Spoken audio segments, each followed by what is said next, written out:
The preacher's voice cuts through the heat like a dull blade, slow, tired, certain of its own authority. Ruth Birdsong stands at the altar of the Cardo Flats Baptist Church in a dress that belongs to a woman 2 sizes smaller, the seams along her shoulders pulled so tight they leave marks she won't discover until nightfall. The ring Thomas Crane slides onto her finger is cold, not from nerves, cold the way metal gets when no one has touched it in a long time. She doesn't look at him. She looks at the third pew on the left, where Harold Wick and his 2 sons sit in their Sunday coats, hats on their laps, faces arranged into the particular expression men wear when they've already decided the outcome of something and are only waiting for everyone else to catch up. They were at her father's land negotiation 4 years ago.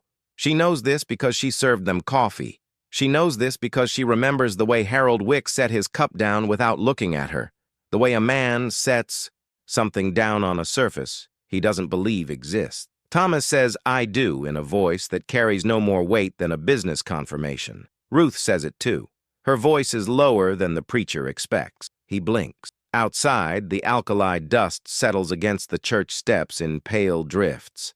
The thermal spring to the east breathes its faint sulfur into the morning air, and nobody mentions it, the way nobody in Cardo Flats mentions anything that was here before they were. The Crane farm sits 3 miles from town on a basin flat where the soil changes color at the property line, red clay on the east end, pale and cracked on the west, where the water table drops 12 feet, and the previous owner spent 7 years trying to grow wheat before he gave up and sold to Thomas at a loss. Ruth sees this the moment the wagon clears the ridge. She sees it the way she sees most things about land, not as a thought, but as a fact that arrives before the thinking does. Thomas does not help her down from the wagon. He ties the horse and walks to the barn without speaking. Ruth climbs down herself, her weight shifting deliberately onto the step, then the ground, her boots finding purchase in the dry soil. She stands for a moment in the yard and reads the property the way her mother taught her, not with instruments, not with maps, but with the particular attention that comes from understanding that land remembers everything done to it. The West Field is dead, not drought dead, decision dead. Someone plowed it against the grain of the slope 3 seasons running and stripped the topsoil into the creek bed. Ruth crouches and picks up a handful of dirt, rubs it between her palms. The texture tells her what she already suspected. There's moisture 12 inches down. The field isn't gone. It's just been treated like it was. She lets the dirt fall and wipes her hands on her dress, the borrowed one, still pulling at the shoulders. A boy of about 9 appears in the barn doorway. He has Thomas's jaw and his mother's eyes, which means his mother had kind eyes, because these ones are. He stares at Ruth with the unguarded attention of someone who hasn't yet learned that looking directly at people is something adults train themselves out of. "You're fat," he says. Not cruel, observational, the way a child names a color. "Yes," Ruth says. "Papa said you were big." Your papa was being polite. The boy considers this. "Are you going to cook now?" "After I walk the east field." He frowned. "Why?" "Because I want to know what I'm working with." The boy, she doesn't know his name yet, Thomas hasn't offered it, follows her at a distance of about 4 feet, which is the distance children maintain when they're curious, but haven't decided yet if something is safe. Ruth walks the east field slowly, stopping twice to crouch, once to press her palm flat against the soil for a full 10 seconds. The boy watches her do this without asking why. That earns him something, she thinks.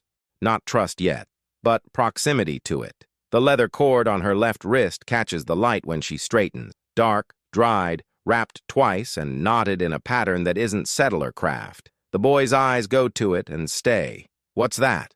he asks. "Something I've carried a long time." "Does it hurt?" "No."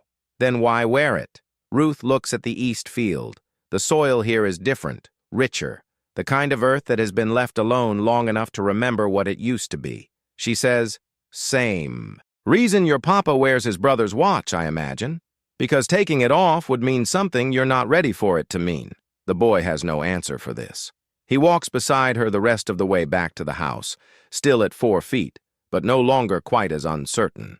Inside, the kitchen is a working kitchen, not a woman's kitchen, a man's kitchen, which means everything is in the place where it was last set down rather than where it belongs. Cast iron on the wrong hook, salt in a knee, unmarked tin next to 3 other unmarked tins.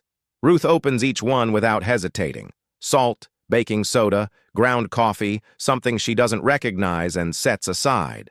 She builds a fire in the stove with the efficiency of someone who has done it in worse conditions, in smaller spaces, with worse wood. Thomas comes in from the barn while she's working. He stands in the doorway and watches her for a moment, not warmly, but with the attention of someone recalibrating an estimate. She is competent in his kitchen. He didn't expect that. "The boy's name is Daniel," he says. "I know," Ruth says. She doesn't, but she says it the way she says most things she intends to make true.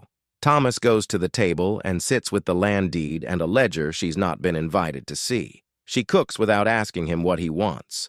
She makes what the kitchen has: salt pork, cornbread, the last of something dried that turns out to be acceptable in broth. When she sets the plate in front of him, he looks at it, then at her, then back at it. He eats, that's all. But he eats everything. Before this story goes any further, if you've made it this far, you already know this isn't the kind of story that lets you go easily. Make sure you're subscribed so you don't lose the thread when the next part drops. And tell me in the comments, have you ever walked into a room knowing someone had already decided what you were worth before you opened your mouth? Because Ruth Birdsong has lived her entire life in that room. Leave your answer below. I read every single one. 3 days pass in the way that first days in a new place always pass. Not slowly, but with a density that makes them feel longer than they are. Ruth learns the farm by walking it. She learns Daniel by feeding him. She learns Thomas by watching what he doesn't say, which is considerable. He is a man who has arranged his life to require nothing from anyone. The farm is functional, but not cared for. The difference between a house that is cleaned and a house that is lived in. The animals are healthy. The fences are maintained. The ledger on the kitchen table, which she has not been invited to read and has read anyway, shows a man who has been solvent for 3 years by operating at the absolute minimum margin that solvency requires. On the 4th morning, Thomas leaves before dawn. Ruth watches the lantern cross the yard from the bedroom window, a room she has been given alone, which tells her something about the arrangement, though not everything she needs to know. She dresses and goes to the kitchen and finds Daniel already there, sitting at the table in yesterday's clothes, eating cold cornbread from the pan. "Where does your father go this early?" she asks. "Town," Daniel says. "He meets with Mr. Wick on Thursdays." Ruth is quiet for a moment. She pours water into the kettle. She says, "What does your father talk to Mr. Wick about?" Daniel shrugs with the economy of a child who has learned that adult business is not his business. "The land, I think. Always the land." Ruth sets the kettle on the stove. Outside, the sulfur smell from the eastern spring drifts faint through the window gap, and the alkali flats catch the early light and throw it back pale and indifferent. She thinks about the deed she read by candlelight 2 nights ago while Thomas slept. She thinks about the name on the eastern property line, Harold Wick, listed as witness to the original survey. She thinks about the way Wick sat in that 3rd pew at the wedding, not as a guest, but as a man confirming receipt of a transaction. She had known when Thomas Crane came to her uncle's house in Albuquerque 6 weeks ago with his careful language and his careful hands and his proposal that had the shape of an offer but the weight of a calculation, that there was a reason her name was the one he needed. She had said yes anyway, not from desperation, from curiosity about what a man who underestimates her would do when he found out he was wrong. She is beginning to understand the timeline is shorter than she thought. Thomas returns from town before noon, which is earlier than Daniel expected. Ruth can tell by the way the boy looks up from his work at the sound of hooves, then looks at the window angle of the sun, then back at the door with the particular alertness of a child who has learned to read his father's schedule as a form of weather prediction. Thomas comes in without removing his hat. He sets a folded paper on the table and stands with his hands on the back of a chair, not sitting, looking at the paper the way a man looks at something he needs to say out loud, but hasn't found the right order for the words yet. Ruth waits. She has learned in 4 days that Thomas Crane does not respond well to questions. He responds to silence. Silence gives him room to arrive at things on his own timeline, and when he does, the words are more honest than they would have been if she'd pushed. Wick won't honor the deed survey, he says finally. Ruth dries her hands on a cloth. Which part? He looks at her. It's the first time since the wedding that he's looked at her with something other than assessment. This look has a sharper quality. Not anger, but the particular attention of a man recalibrating faster than he's comfortable with. The eastern boundary, he says. He says the original survey is disputed. Says there's a prior claim. There isn't, Ruth says. I know there isn't. Then the problem isn't the survey. Thomas pulls the chair out and sits. He opens the paper. It's a letter. She can see the notary's stamp at the bottom, and reads a section she can't see. His jaw works once, the way it does when he's deciding how much to say. He wants the deed re-registered, Thomas says. Under both names, says a single man's claim on contested land is a legal liability. He pauses. Under both names means your signature is required, which means your name goes on record. Ruth sets the cloth down. She understands now. The whole architecture of it, the proposal, the careful language, the calculation shaped like a courtship. Thomas needed a wife's signature to consolidate a boundary that Wick had been quietly undermining for 3 years. He needed a name on a deed. He went to Albuquerque and found a woman no one would look at twice, a woman whose size and circumstances made her seem like someone with nothing left to negotiate with. And he offered her his name in exchange for hers. What he did not know, what no one in Cardo Flats knew, is that her name carries more weight than his. She doesn't say this yet. She picks up the letter and reads it herself, fully, while Thomas watches her read. He doesn't tell her she can have it summarized. He doesn't take it back. That's something, she thinks. A small thing, but a real one. When does he need it? She asks. Friday. Town hall. Public registration. Who'll be there? Wick. The notary. Probably Wick's sons. Thomas rubs the back of his neck. Half the basin if Wick decides to make a spectacle of it. He likes an audience for paperwork. Ruth folds the letter and sets it back on the table. She says, I'll be there. Thomas looks at her for a moment that lasts slightly longer than practical. Then he picks up the letter and goes back outside. Daniel, who has been very still near the window for the past several minutes, lets out a breath. Is it bad? The boy asks. Not yet, Ruth says. Hand me that. Flour tin. Friday arrives with a high white sky and a wind from the southwest that carries the alkali dust in long pale sheets across the road into town. Ruth wears her own dress, not the borrowed one, a deep brown cotton that fits her the way clothes fit a woman who has sewn her own since she was 12. She has her hair pinned, and the leather cord on her wrist is visible below the cuff, and she does not cover it. Thomas drives.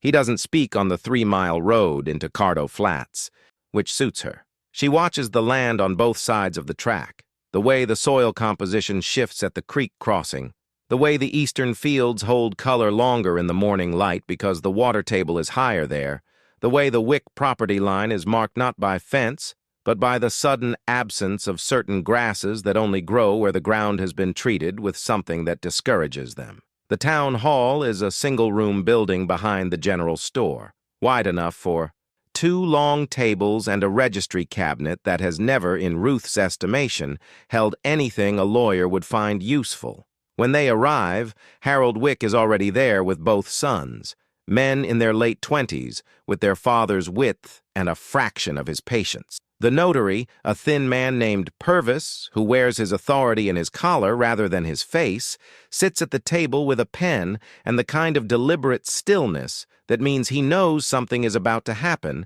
and has decided in advance not to be responsible for it. 4 other men stand along the back wall, basin men, neighbors, the kind of audience Wick assembles by mentioning a thing casually at the feed store the day before.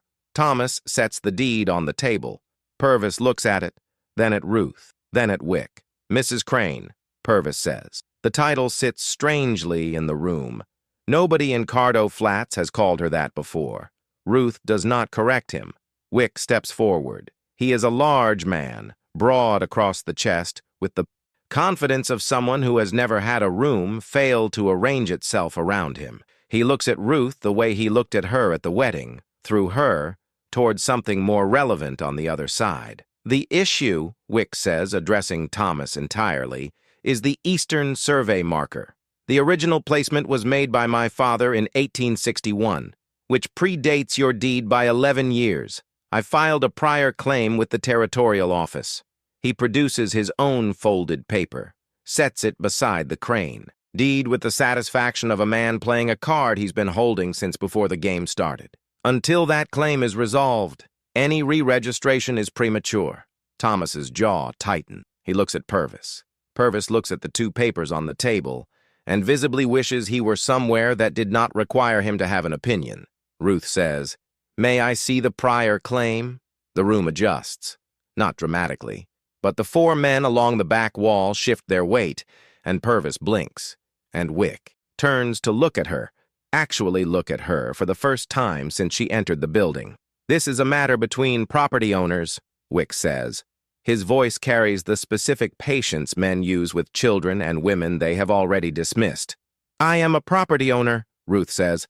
"My name is on that deed, which means your prior claim, if it's valid, is a claim against me as well as my husband." She meets his eyes without hurry. "So I'd like to see it." A silence moves through the room. It has texture, the particular texture of a thing that everyone present expected to go differently. Wick looks at Thomas. Thomas says nothing. He is watching Ruth with the expression of a man who has just discovered that the ground beneath a structure he built is considerably more solid than the survey indicated. Wick hands Ruth the prior claim document with the deliberateness of someone who is certain it doesn't matter. She reads it. She reads it completely, without rushing, while the room waits. The leather cord on her wrist catches the light from the east-facing window. Wick's older son notices it. She sees his eyes go to it and stay. A flicker of something she files away for later. She sets the document down. "The 1861 marker your father placed," she says, "is described here as positioned at the junction of the creek bed and the eastern ridgeline." She looks at Wick. "The creek moved. 1867 flood. It moved 11 feet south, which means your father's marker, wherever it's currently standing, is not where this document says it is." She taps the paper once. "The prior claim references a landmark that no longer corresponds to the geography it describes. A territorial court would need a new survey to validate it." She pauses. "Which you don't have." Purvis picks up the document and reads the section she indicated. His expression does not change, but he sets it down slightly more carefully than he picked it up. Wick is looking at Ruth now with an attention he did not bring into the room with him. It is not respect. It is the recalculation of a man who laid a trap and is now examining, with some interest, the thing that walked through it without triggering it. "Where did you learn to read a survey?" he asks. Ruth looks at him steadily. "From my father," she says. She does not say more. She doesn't need to, not yet. But the leather cord on her wrist sits in the light between them, and Wick's older son has gone very still against the back wall, and something in the room has shifted in a direction that has nothing to do with paperwork. Purvis clears his throat. "I'll need to review the territorial flood records before I can proceed with any registration," he says carefully. "Both parties should return next Friday." Wick picks up his prior claim. He folds it with precision and puts it in his coat pocket. He looks at Thomas once, not at Ruth again, deliberately not at Ruth, and says, "Next Friday," as though it was his idea. He leaves with his sons without speaking to anyone along the back wall. The four basin men filter out after him. Thomas collects the deed. Purvis finds something urgent in his registry cabinet. The room empties with the speed of a space that has just held more weight than it was built for. Outside, in the alkali wind, Thomas unties the horse without speaking. Ruth climbs into the wagon herself, the way she always does. When he gets up beside her and takes the reins, he sits for a moment before clicking the horse forward. "The creek moved in 67, he says. Not a question. "Yes. How do you know that?" Ruth looks at the road ahead, the pale dust lifting in long trails, the basin flats spreading wide and indifferent on both sides. "I know this land," she says. It is the most and least she will say about it today. Thomas drives. The horse finds the ruts in the road and follows them. 3 miles of silence pass between them, and it is a different quality of silence than the one on the way into town. Less empty, more like the quiet of two people who have arrived separately at the same inconvenient conclusion. She is not what he planned for. She is something else entirely, and whatever comes next will require him to decide whether that is a problem or the first thing in 3 years that isn't one. The week between Fridays moves differently than the first week did. There is still distance between them.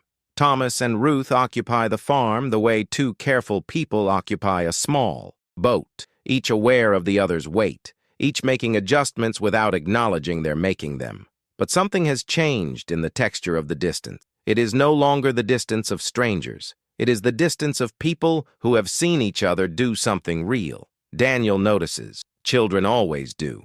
He has begun sitting closer to Ruth at meals. Not beside her, not yet, but angled toward her in a way that wasn't there before. He asks her questions about the land now. Specific questions. The kind that tell her he's been watching her walk the fields and storing what he sees. She answers him directly, without simplifying, and he receives the information with a seriousness that reminds her of someone she doesn't let herself think about often. On Tuesday evening, Thomas stays at the kitchen table after Daniel goes to bed. This is unusual. He normally retreats to the front room with the ledger and his brother's watch, a silver-cased pocket watch he winds every night, whether it needs it or not, a habit Ruth has observed through the doorway without comment. Tonight, he stays. He pours 2 cups of coffee and sets one near her side of the table without making it an offer, just placing it in her vicinity, the way you'd leave water near an animal you're trying not to startle. Ruth sits. She wraps both hands around the cup. "How long were you in Albuquerque?" Thomas asks. He is looking at the table, not at her.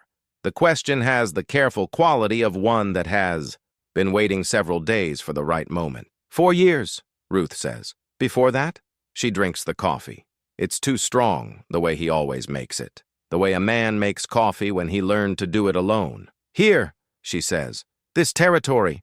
Thomas is quiet for a moment. "I didn't know that." "You didn't ask." He accepts this without defending himself, which is one of the things she has added to her inventory of him. He does not defend against accurate observations. "Your family was here. My mother's family." She sets the cup down. "My mother was from Mescalero. She came east when she married my father. He was a surveyor." She says it plainly, without the apologetic softening she has learned some women apply to facts that make rooms uncomfortable. "He mapped most of this basin in the early 70s, before the settlement lines were drawn." Thomas looks at her now. "A surveyor." "Yes, that's how you read the creek displacement. That's how I learned to read." "Everything," she says. "He taught me before he taught me letters. Said the land was a more reliable text." She turns the cup once in her hands. He was right, mostly. A silence settles. Outside, the night wind moves through the dry grass with a sound like something being carefully rearranged. "And your mother's family," Thomas says. He says it without inflection, which is how she knows he already suspects part of what she hasn't said yet. Ruth looks at the leather cord on her wrist. In the lamplight, it is the color of old wood, dark and specific. "My grandfather on my mother's side was a man named Saguaro Running Water," she says. "He was a war leader, Mescalero Apache. The territorial government considered him," she pauses, finding the precise word, "significant." Thomas's hands are still on the table. He is listening with the whole of his attention, which is different from how most men listen. Most men listen for the moment they can respond. Thomas listens for the shape of what isn't being said yet. "Considered," he says. "He died in 1879, but his reputation didn't." She meets Thomas's eyes. His son didn't either. The lamp flickers once in a draft from the window gap.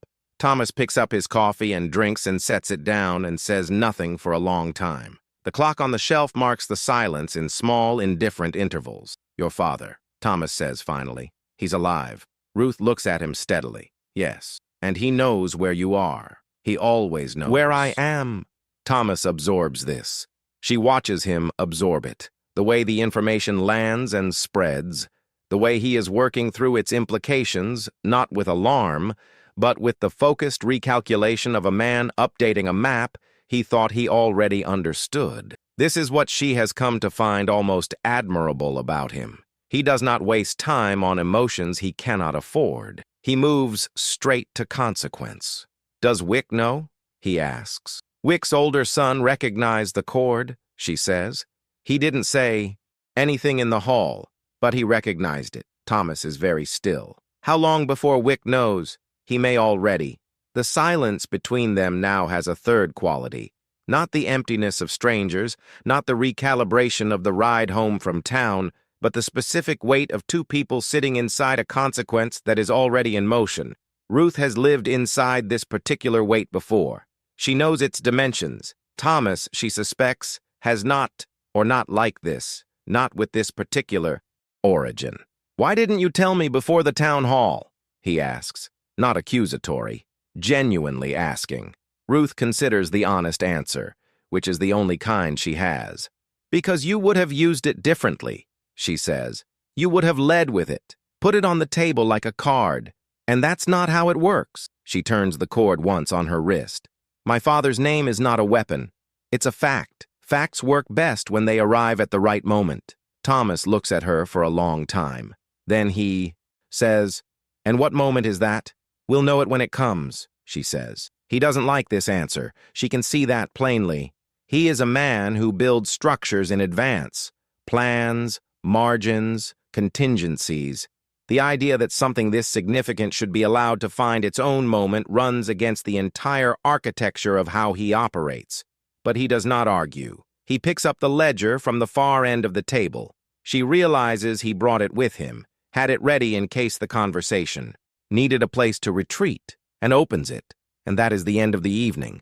Ruth stays at the table after he goes to the front room. She drinks the rest of the cold coffee and listens to the night and thinks about timing and about the difference between knowing when a thing should happen and being able to hold it back long enough for that moment to arrive. She is not certain she can. Wednesday comes in dry and bright. Ruth is in the east field with a long stick walking the line she's been tracing since her first morning on the farm. The boundary between dead soil and recoverable ground, the place where the decision damage ends and the actual earth begins. She has a plan for the west field that she hasn't shared with Thomas yet. It requires flooding a section deliberately, letting the water move the alkali crust, then planting a cover crop to hold the exposed soil while it heals. It will take 2 seasons to show results. She is not certain Thomas thinks in 2-season increments. She is working on how to present it. She does not hear the rider until the horse is already at the fence line. He is a young man, mid-20s, Anglo, wearing a territorial marshal's badge and the expression of someone who was given a task he does not entirely understand the full weight of. He stops at the fence and looks at Ruth in the field with the particular uncertainty of a man who expected to find a farmer and found something he can't immediately categorize. Mrs. Crane, he calls. Ruth walks to the fence. Yes, I'm looking for Thomas Crane. He's at the north end of the property. I can take you. The marshal hesitates, a fraction of a second, the kind of hesitation that is not about logistics. Then he dismounts and ties the horse and follows her. Thomas is mending a fence post at the property's north corner when they find him, his sleeves rolled, the kind of work that requires the full attention of the hands and leaves the mind free to move. He straightens when he sees the badge and wipes his hands on his thighs with the unhurried quality of a man who has learned not to show alarm to officials. Mr. Crane, the marshal says, I have a notice from the Territorial Land Office. He produces an envelope. There's been a formal challenge filed against the eastern boundary of your property. A Mr. Harold Wick has submitted documentation requesting a full resurvey, pending which all registration is suspended. Thomas takes the envelope. He opens it and reads it in the same careful way he reads everything, fully, without expression. Ruth stands slightly behind and to his left. She can read the document from this angle. The language is formal and dry and means, translated plainly, that Wick has moved faster than she expected. Not with the flood records. That fight, Ruth already won. He's moved to a different ground. He's challenged the deed's original legitimacy on the basis of an undisclosed prior encumbrance. The word in the filing that stops her is the specific legal term Wick's attorney has used, a term that applies when a property claim involves land with unresolved Apache territorial rights. He knows, or he knows enough. The marshal is still talking. Deadlines, office locations, the name of the territorial judge assigned to disputed claims. Ruth is no longer listening to him. She is doing the calculation she should have done 2 days ago, the one she delayed because she told herself the timing wasn't right, because she told herself her father's name should arrive at its own moment. Thomas hands the marshal a receipt acknowledgement, and the man rides back down the track. Thomas stands with the envelope for a moment. Then he turns to Ruth. She says it before he asks. "I should have told you sooner." Thomas looks at her. His expression is not anger. It is something more precise than anger, the particular face of a man who has built his entire survival on accurate information and has just discovered a significant gap in what he was working with. "How long have you known Wick was going to move on the Apache rights angle?" "I didn't know," she says. "I suspected." "That's the same thing. For this purpose." She doesn't argue. It is the same thing. She knew Wick's son recognized the chord. She knew that recognition would travel. She told herself she was waiting for the right moment, but the truth, the accurate, unwelcome truth she told herself last night and didn't fully let herself hear, is that she held the information back because saying it out loud meant making it real, and making it real meant accepting that her presence on this deed had not solved Thomas's problem. It had escalated it. She told herself it was strategy. It was fear, dressed as strategy. And now Wick is 3 moves ahead because she miscalculated the timeline by exactly the number of days she spent convincing herself she knew what she was doing. "My father will have heard about the filing by Friday," she says. "Possibly before. The territorial office notifies all parties with recorded interests in a disputed area." She keeps her voice even. "His name is on a tribal land record that overlaps the eastern section of this property. He has a legal standing to appear." Thomas is very quiet. "When he appears," Ruth says, "it will not be quiet." The wind moves through the fence grass in a long, dry sweep. Thomas folds the envelope and puts it in his shirt pocket, next to where his brother's watch sits against his chest. He looks. At the north field, at the fence post he was mending when the marshal arrived, the repair half finished, the tools laid in the dirt. He picks up the tools. He goes back to the post. He finishes the repair with the focused, economical movements of a man who needs his hands occupied while his mind works through something large. Ruth watches him. She does not offer comfort she isn't sure he wants. She does not explain herself further. She said the true thing. Now she stands in it with him. That is all she has to offer, and she knows it is not enough, and she offers it anyway. Her father arrives on Thursday. Ruth knows before she sees him. She is at the stove when the sound reaches her. Not hoofbeats, not voices, but the particular quality of silence that precedes a man who has learned to move through land the way land moves through seasons, without announcement, without apology, as a simple fact of nature asserting itself. Daniel feels it too. He looks up from the table where he's been, copying letters into a primer, pencil suspended, head tilted the way animals tilt their heads when something in the air changes composition. Then the knock, 3 times. Unhurried, the knock of a man who has never needed to knock twice in his life. Ruth wipes her hands and goes to the door. He is not a tall man, which surprises people who have heard the name Saguaro Running Water and built an image from it. He is Ruth's height, which is to say, substantial, wide through the chest and shoulders, with the kind of stillness in his body that reads as size even when the measurements don't account for it. His hair is gray now, more gray than black, worn long and tied back. He has her eyes, or she has his. She has never been certain which direction inheritance runs in that particular feature. He looks at her for a moment without speaking. His gaze goes to the leather cord on her wrist, and something in his face settles. Not relief exactly, but the specific ease of a man who has been monitoring something from a distance and has now confirmed the reading is accurate. "Ruth," he says, "Papa." She steps back from the door. He comes inside. He looks at the kitchen, at the stove, the table, the primer open in front of Daniel, who is sitting very still with his pencil gripped in both hands, and his eyes tracking this stranger with the full intensity of a child who understands that something significant is happening and has decided his best contribution is perfect stillness. "This is Daniel," Ruth says, "Thomas's son." Her father looks at the boy with the direct, unhurried attention he gives everything. "How old?" he asks. "9, Daniel says. His voice is steadier than Ruth expected. "You're copying letters." "Yes, sir." Her father nods once, the nod of a man acknowledging a thing done correctly. He pulls a chair from the table and sits with the ease of someone who has never entered a room as a guest. He enters rooms the way he enters territory, as a presence that the space adjusts to rather than accommodates. He looks at Ruth. "The filing," he says. "I know. Wick moved faster than you expected." She sets coffee in front of him without asking. "Yes." He wraps his hands around the cup, hands like hers, wide, with the same specific callus pattern along the palm from the same kind of work. "I have standing to challenge the territorial office's jurisdiction over the eastern section," he says. "The land record I filed in '74 predates the settlement. Survey by 2 years. If I appear at Friday's hearing, Wick's prior claim becomes secondary to mine." Ruth sits across from him. "And if you appear, the entire basin knows. The entire basin already suspects." He drinks the coffee, sets it down. "Wick's son talked. I knew he would. You knew, and you stayed." "I knew, and I stayed," she confirms. Her father is quiet for a moment. Outside, the afternoon light moves across the alkali flats in long horizontal bands, the kind of light that makes the land look like it's breathing.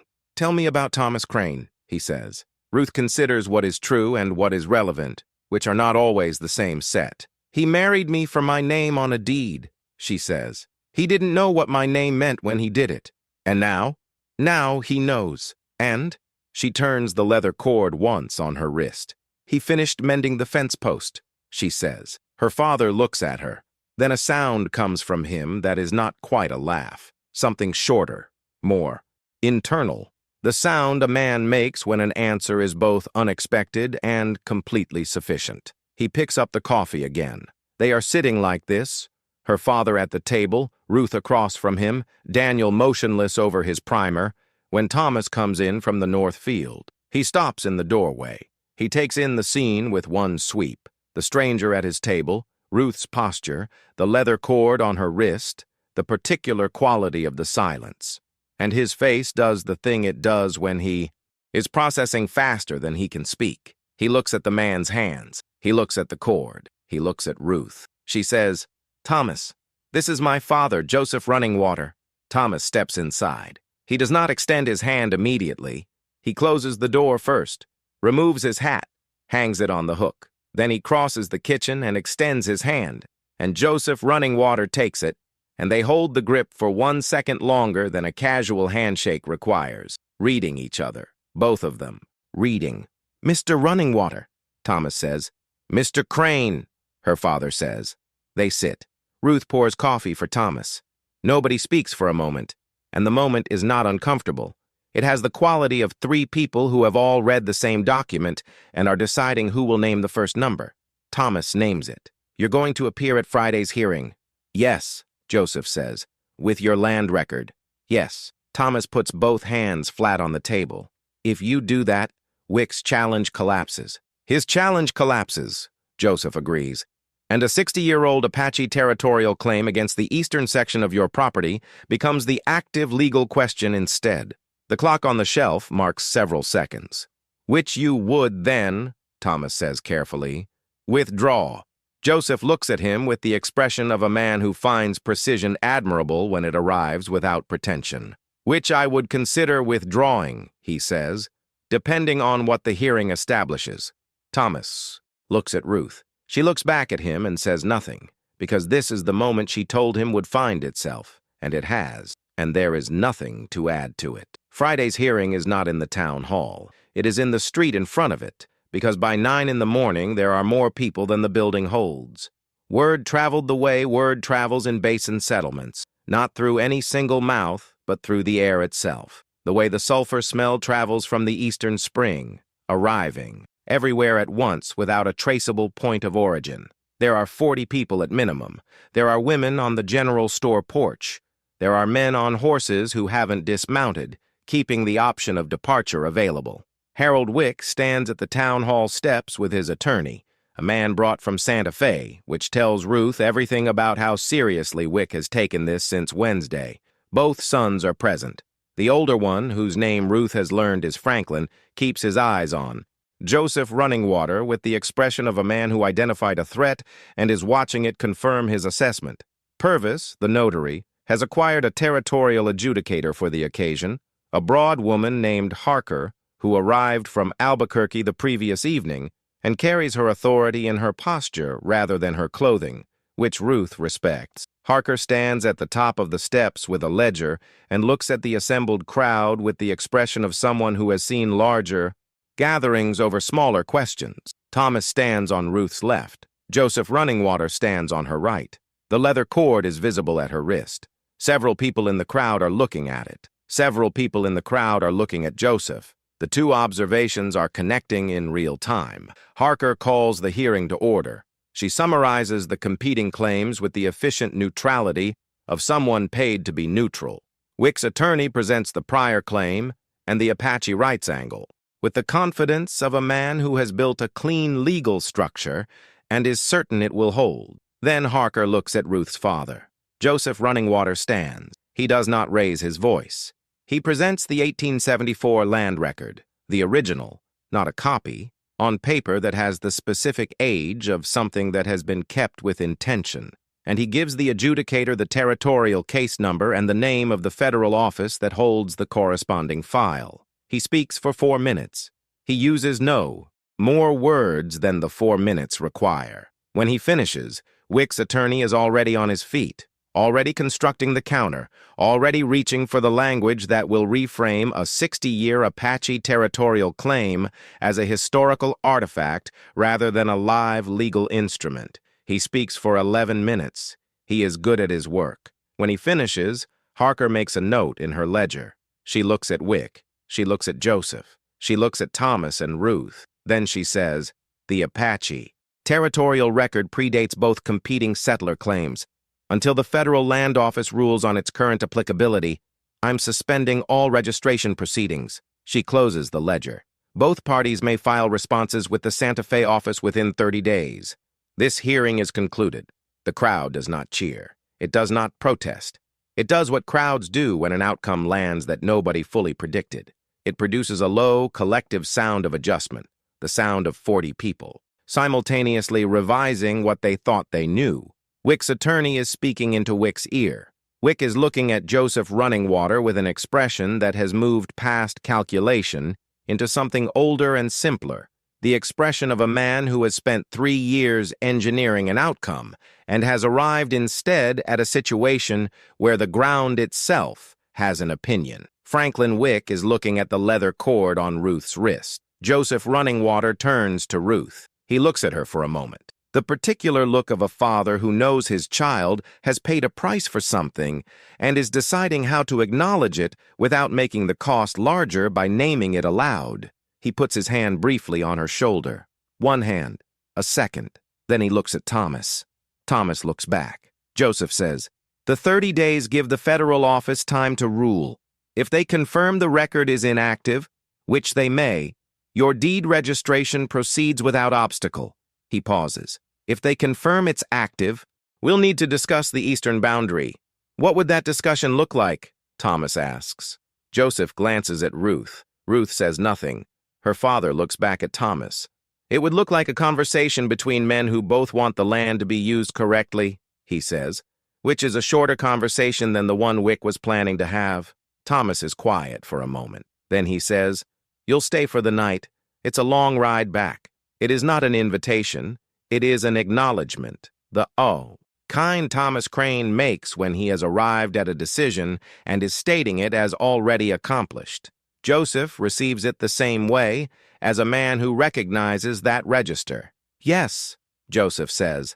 "I will," Ruth breathes. She has not been aware until this moment that she has been holding something tight across her chest for the past 3 days. Not fear exactly, but the specific tension of a person waiting to see whether two things they value will survive contact with each other. They have, not without cost, but they have. The crowd disperses in the alkali wind. Purvis retreats into the town hall. Wick's attorney is writing something rapidly in a notebook. Franklin Wick is no longer looking at anyone. Thomas comes to stand beside Ruth. Not close. They are not close people. Not yet. Perhaps not ever in the way the word is usually meant. But beside her, present. She can feel the weight of his brother's watch in his shirt pocket. The way the chain crosses the fabric. The West Field, he says, looking at the street. Ruth looks at him. You have a plan for it, he says. I've watched you walking it. Tell me what you're thinking. It is not, she understands, a question about the field. It is the first question he has asked her that is not about what she can do for the property, the deed, the legal situation. It is a question about what she sees when she looks at something broken and believes it can be brought back. She tells him. She tells him about the deliberate flooding, the alkali crust, the cover crop, the 2 seasons of patience required before any yield appears. She tells him what the soil composition suggests and what the water table can support and what the field was, before whoever had it before decided it was expendable. Thomas listens the way he listened in the kitchen, for the shape of what isn't being said yet. What isn't being said is, I am telling you about land that was treated as worthless and is not. He hears it. She knows he hears it because his jaw works once, the way it does when something lands that he isn't going to respond to immediately but will not forget. 2 seasons, he says. At minimum, he nods. Once. The nod of a man who thinks in longer increments than she gave him credit for. They walk to the wagon. Joseph is already there, speaking quietly to Daniel, who has positioned himself at the horse's head with the authority of a child who has decided this is his contribution to the proceedings. The alkali dust moves in long sheets across the road. The sulfur smell from the eastern spring drifts through on the southwest wind, faint and specific. The smell of something that has been here longer than any of them, and will be here long after. Ruth climbs into the wagon. The leather cord catches the afternoon light, the same light it caught in the town hall window, the same light it will catch tomorrow and the day after. It is a small thing. It has always been a small thing. That has never been the point of it. Thomas takes the reins. Her father and Daniel settle in the back. The horse finds the road and follows it, and the basin opens wide on both sides, pale and enormous and indifferent to all of them in the way that land is indifferent. Not cruelly, but completely, the way a thing is indifferent when it has no need to be otherwise. 3 miles, the same road as always, the same alkali flats, the same ridge line, the same creek that moved 11 feet south in 1867 and has been in its current bed ever, since patient and untroubled by the arguments conducted over its former position. When they reach the farm, Thomas stops the wagon and sits for a moment before climbing down. He looks at the east field, the good field, the one that has been left alone long enough to remember what it used to be, and then at the west field, the decision-damaged one, the one Ruth has a plan for. He says, without looking at her, "When do we start?" She looks at the field. The light is long and low across it, the kind of light that makes even damaged ground look like it's considering its options. "Tomorrow," she says. Early. He climbs down. He helps Daniel down from the back. He does not help Ruth down. He has learned in the past 2 weeks that she prefers to manage her own descent, and he has stopped offering in the way that people stop offering things they've understood are not needed. This is, she thinks, more consideration than most people manage in a year. The farmhouse holds the late light in, its windows. Somewhere east, the thermal spring breathes its sulfur into the cooling air, and nobody mentions it, the same as always, except that now Ruth is here, and she knows what it is, and someday she will tell Daniel about the ceremony the Apache conducted there, and he will be 9 years old and serious, and will listen with his pencil in his hand, and that will be something, not everything, but something. The leather cord on her wrist is the same as it has always been. Dark, dry, wound. Twice, and knotted in the pattern her mother taught her father taught her. Her grandfather's pattern. A war leader's knot, her mother called it. Not because it held weapons, because it held the wrist of a man who needed to remember, when everything around him was changing, what his hands were actually for. Ruth goes inside. She starts the fire. The kitchen fills with the smell of wood smoke, and the last of the salt pork and the coffee Thomas will make too strong and drink without noticing. Outside, the basin settles into evening the way it always does, without ceremony, without announcement, the light simply going from one thing to something else. The west field sits in the dusk, damaged and patient, waiting for someone to understand what it needs. Tomorrow, Ruth thinks. Early, she means the field. She means all of it.